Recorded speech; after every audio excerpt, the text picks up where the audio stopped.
Ano ang tunay na pag-ibig? Mayroong apat na klase ng pag-ibig ayon sa Biblia. Ang storge o familial love, ang philia o brotherly love, ang eros o romantic love, at ang agape o unconditional love. Pag-usapan muna natin ang storge. At para maunawaan natin kung ano ba ang storge, ay tignan muna natin ang mga halimbawa nito sa Biblia. Ang unang halimbawa ay ang kwento tungkol sa alibughang anak. May isang anak na kinuha ang kanyang mana mula sa kanyang ama at nilustay ito sa malayong lupain. Di nagtagal ay naubos ang kanyang mana at siya ay nagsisi at nagbalik sa bahay ng kanyang ama. Sa isip niya, kahit gawin na lamang siyang alipin ng kanyang ama, ay papayag siya basta't makakain lamang siya ng wasto sa araw-araw. Habang papalapit, ay nakita siya ng kanyang ama at patakbo itong lumapit at yumakap sa kanya. Tinanggap siya nitong muli bilang anak at ipinaghanda pa siya ng isang piging. Ang istoryang ito ay simbolik sa pag-ibig ng Diyos sa atin bilang kanyang mga anak. At kahit pa tayo ay naging mga alibugha, ay tatanggapin pa rin niya tayo kung tayo ay magbabalik loob sa kanya. Magbibigay pa ako ng isang halimbawa ng storge. Si Haring David ay may anak na nagngangalang Absalom. Si Absalom ay isang mamamatay tao dahil pinatay niya ang kanyang kapatid na si Amnon. Nagtangka rin siyang kunin ang trono ng kanyang ama at nilipastangan pa niya ang ilan sa mga asawa nito na sinadya pa niyang makita ng publiko. Dahil sa tangkang pang-agaw sa trono, ang mga tauhan ni David ay nakahandang tugisin siya at ulihin. Nagbigay ng utos si David sa kanila na maging marahan kay Absalom. Ngunit pinatay pa rin nila si Absalom. At nang malaman nito ni David, siya ay nanangis at hiniling na sana ay siya na lamang ang namatay, imbis na si Absalom. Dito ay makikita natin kung gaano kalalim ang pagmamahal ng isang magulang na patuloy pa rin nagmamahal sa kanyang anak sa kabila ng mga kasalanang ginawa nito. Isa pang halimbawa, si Joseph na anak ni Israel ay sinubukang patayin ng kanyang mga kapatid dahil sa inggit. Ngunit salamat sa Diyos dahil hindi ito natuloy at sa halip siya ay pinagbili na lamang bilang alipin sa Ehipto. Lumipas ang mga taon, si Joseph ay naging malapit sa paraon at ginawang tagapamahala sa imbakan ng pagkain.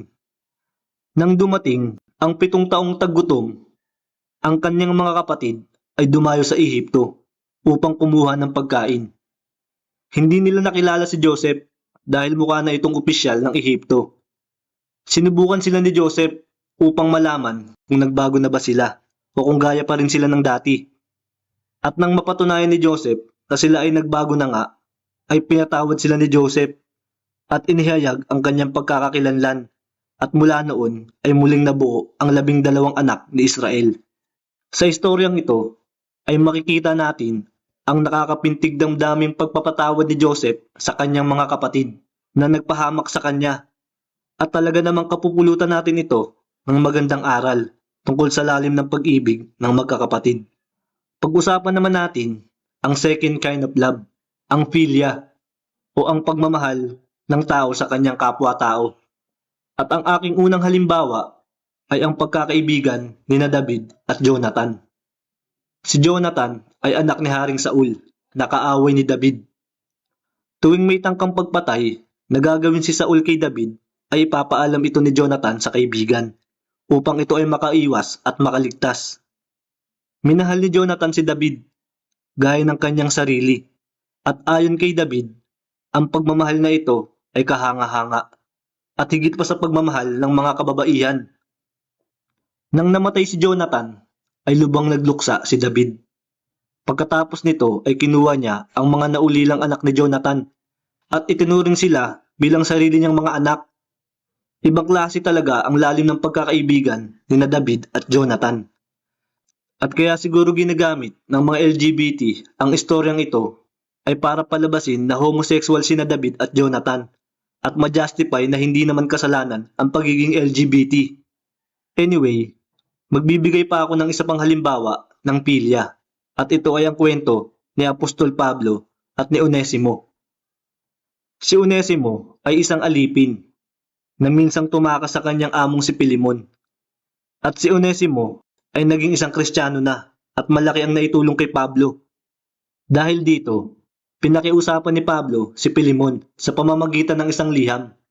Natanggapin muli si Onesimo at huwag nang ituring bilang alipin, kundi bilang kapatid sa pananampalataya. Dito ay kitang-kita natin kung paano mahalin ni Pablo ang kanyang kapwa, na kahit pa isang alipin lamang ito at mababang tao, ay itinuring niya itong kapantay niya at kapatid kay Kristo. Last but not the least sa mga example ng pilya ay ang kwento ng Good Samaritan. May isang lalaki na ninakawan ng mga tulisan at iniwang hubad at halos patay na sa daan.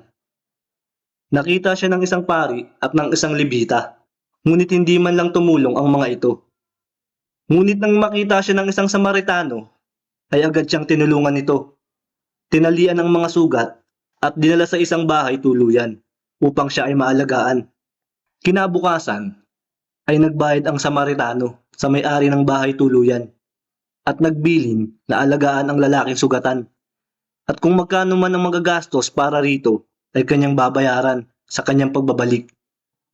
Ilan lamang ang mga ito sa mga halimbawa kung paano natin dapat mahalin ang ating mga kaibigan, mga kapatid sa pananampalataya at ang ating kapwa. At ang mga halimbawang ito'y sinadyang isinama sa Biblia upang ating tularan. Now, pag-usapan naman natin ang third kind of love, ang eros o romantic love, na for sure ay marami sa inyong makaka-relate. At para maunawaan natin ang tunay na romantic love, ay magbibigay ako ng mga biblical na halimbawa. Simulan natin sa love story ni Jose at Maria. Sa kabila ng pagdadalang tao ni Maria, sa pamamagitan ng banal na espiritu, ay pinakasalan pa rin siya ni Jose upang iligtas siya mula sa kahihiyan at mula sa parusang kamatayan. Maaari kasing mapagkamalan ng mga tao na si Maria ay nangalon niya. At noon, ang sino mang nangalon niya ay sabay-sabay na babatuin ng taong bayan hanggang siya ay mamatay. Kung tutuusin, pwede namang makipaghiwalay na lamang si Jose at humanap ng ibang mapapang asawa. Ngunit hindi niya ito ginawa. Sa halip, tinanggap pa rin niya si Maria at inalagaan si Jesus bilang kanyang sariling anak. Isa pang halimbawa ng eros ay ang love story ni Jacob at Rachel. Matapos agawin ni Jacob ang blessing na para sana kay Esau, ay tumakas siya patungo sa kanyang tiyuhin na si Laban na nakatira sa isang malayong lupain. Dito ay nakilala niya ang anak ni Laban na si Rachel at minahal niya agad ito. Inalok siya ng kanyang tiyuhin ng trabaho at tinanong kung ano ang nais niyang sweldo. Sumagot si Jacob na handa siyang magtrabaho ng 7 taon para kay Laban kung ibibigay nito sa kanya si Rachel upang maging asawa. Pumayag si Laban, ngunit dahil tuso ito, ay si Leah na panganay niyang anak ang kanyang ibinigay kay Jacob upang makasiping sa gabi ng kasal nila ni Rachel.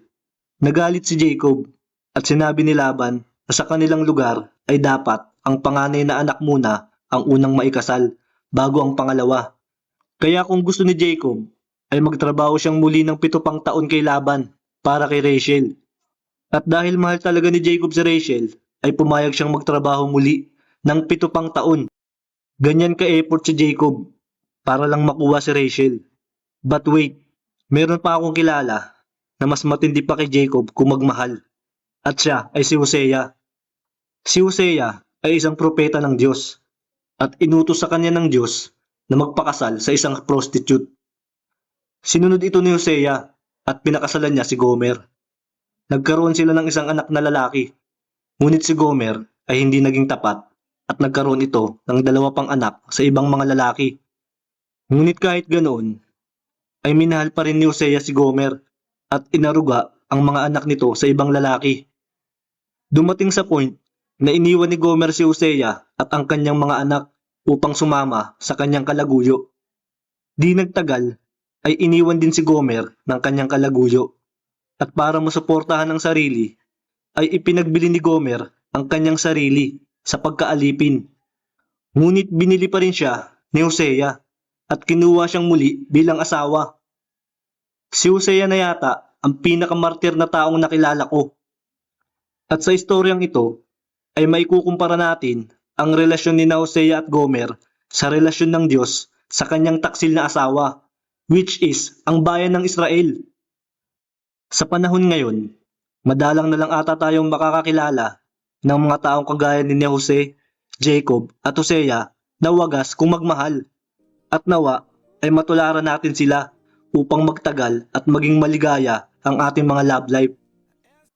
Para naman sa mga single na naghahanap ng pag-ibig, ang may papayo ko lamang sa inyo ay huwag kayong magmadali at kilalanin niyo munang maigi ang napupusuan ninyo para malaman kung compatible ba talaga kayo. Una sa lahat ay dapat parehas kayo ng pananampalataya. Pero hindi porket parehas kayong Christian ay automatic na same faith na agad kayo. Magkakaiba pa rin kasi ang belief ng mga Kristiyano patungkol sa maraming bagay. At kapag magkaiba ang faith ninyo, ay baka lagi nyo lamang pagtalunan ito at baka magsisilang kayo sa huli.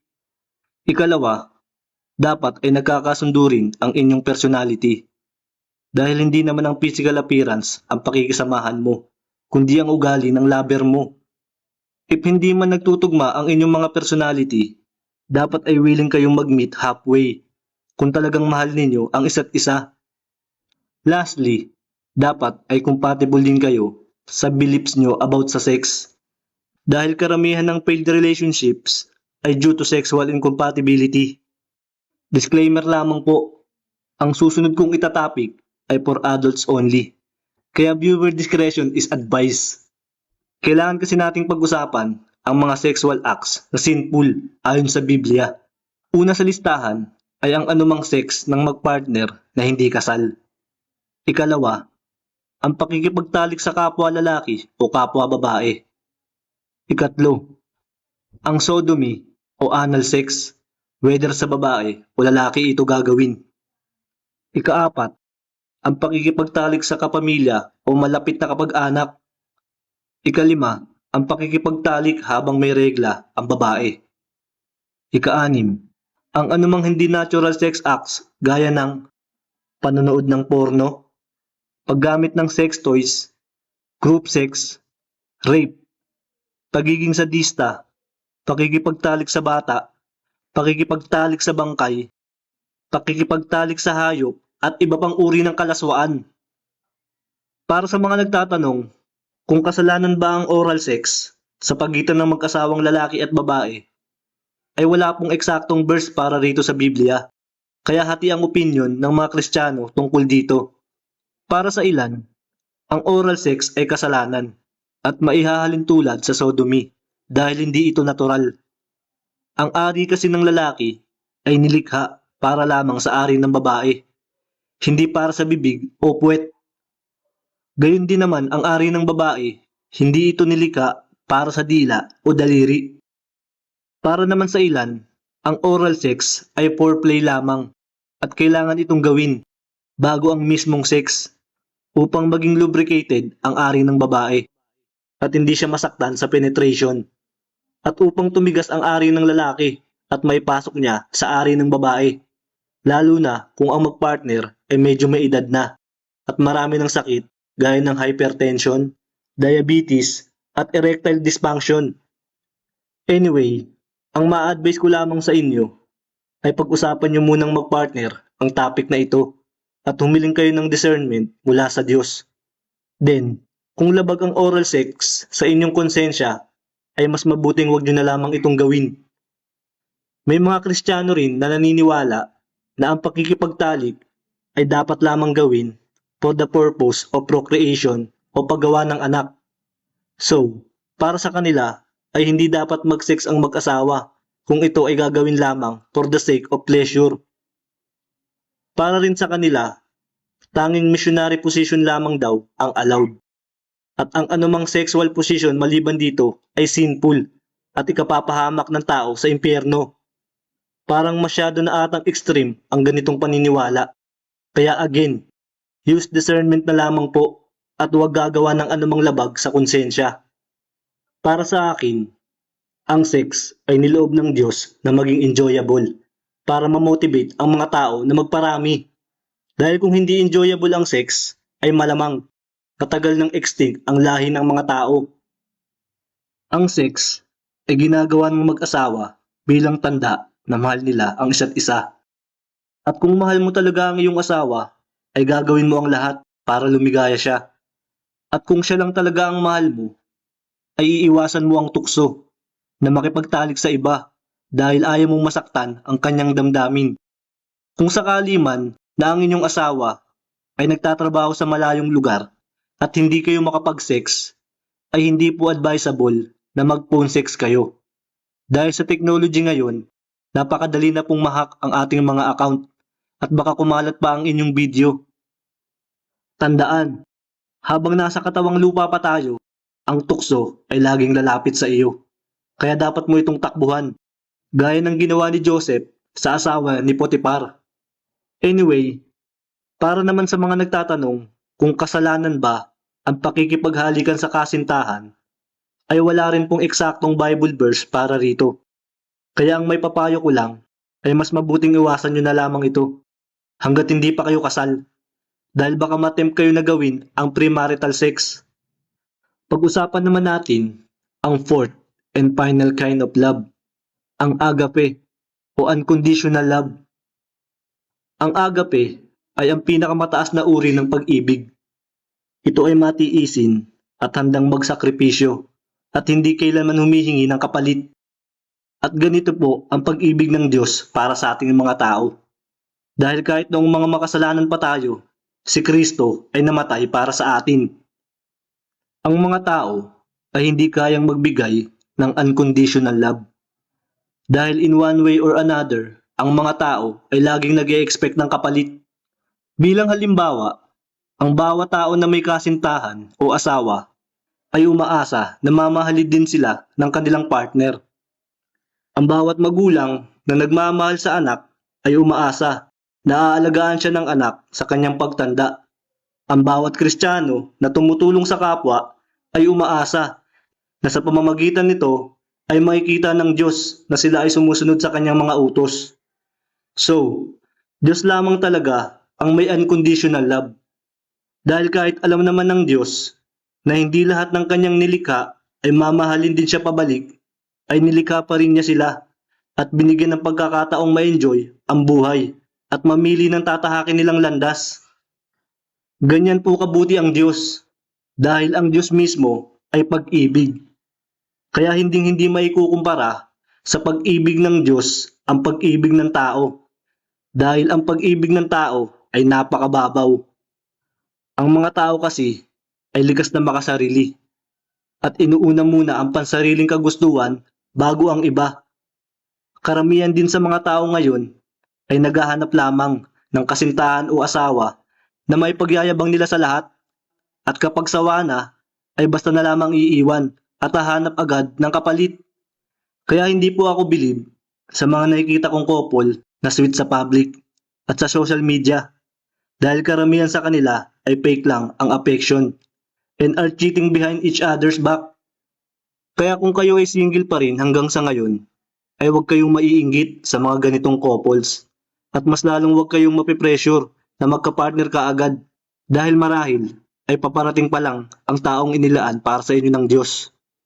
At kung kalooban man niya na maging single kayo for life, ay maging thankful pa rin kayo dapat sa Diyos dahil alam ng Diyos kung ano ang mas makabubuti para sa iyo. Nasa mga uling araw na po kasi tayo. At kung sa pagiging single mo mai-endure ang tribulation na paparating, ay mas mainam na iyon kaysa mapilitan kang tumanggap ng 666. Para naman sa may mga kasintahan na o asawa, ang may papayo ko lang ay mahalin nyo lamang sila ng hindi hihigit sa nararapat. Dahil ang dapat lamang natin mahalin ng labis ay ang Diyos. Tandaan, walang forever sa mundong ito. At kapag ang buong buhay mo ay inilaan mo sa isang tao at bigla siyang nawala, ay tiyak naguguho ang iyong mundo. Ganyan po ang nangyayari sa mga nababaltaan natin sa radyo o TV na nade-depress at nagsusuicide matapos iwan ng kanilang kasintahan o asawa. Kaya nga dapat ay ang Diyos ang una nating ibigin dahil siya lamang ang tunay na pag-ibig at hindi siya kailanman mang-iiwan. At habang lumalalim ang ating relasyon sa Diyos, ang ating takot sa Kanya ay mapapalitan ng pag-ibig.